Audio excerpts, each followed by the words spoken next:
Samajwadi party के सांसद अखिलेश यादव ने चलो संसद मार्च के दौरान केंद्र सरकार पर तीखा हमला बोल दिया। उन्होंने कहा कि एक तरफ उनके सांसदों को पुलिस थाने में बैठाकर रखा गया है, जबकि दूसरी तरफ बाहर छात्रों पर लाठीचार्ज किया जा रहा है। उन्होंने साफ कहा कि बच्चों की पिटाई कर रही है सरकार। उन्होंने सवाल उठा दिया कि आखिर ये कैसी सरकार है जो अपने ही बच्चों की बात सुनने को तैयार नहीं। अखिलेश यादव ने कहा कि अगर नीट परीक्षा में गड़बड़ी हुई तो उसकी जिम्मेदारी किसकी है? परीक्षा कराने की तैयारी किसे करनी चाहिए थी और इस पूरे मामले में किसकी विश्वसनीयता दांव पर लगी है?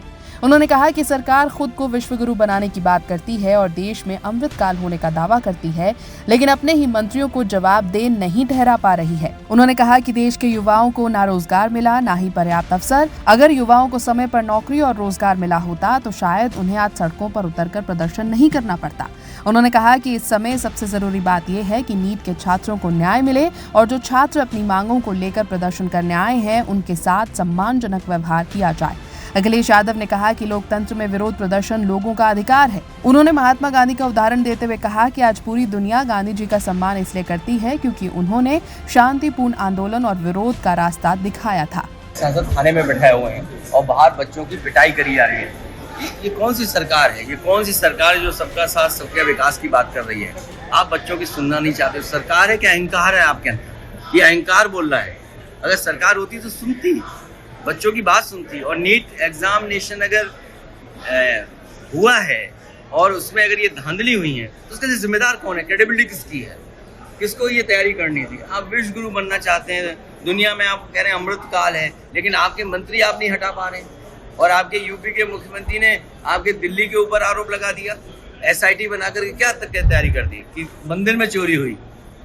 भाई सच्चाई किसने खोली? एसआईटी ने खोली कि एसआईटी से चंदा चोरी हो गई। कौन जिम्मेदार है इसके लिए? नीट आप एग्जामिनेशन नहीं करा रहे हो, एग्जामिनेशन कराया उसके बाद भी शिकायतें हैं, तो आप क्या किस दिशा में देश को ले जाना चाहते हो? नौकरी रोजगार दिए नहीं। अगर नौकरी रोजगार दिए होते इतने बच्चे क्या यहाँ सड़कों पे आते? अभी सबसे पहला सवाल ये है कि नीट के बच्चों को न्याय मिले और यहाँ के जो बच्चे जो आए आंदोलनकारी उनके साथ व्यवहार अच्छा हो।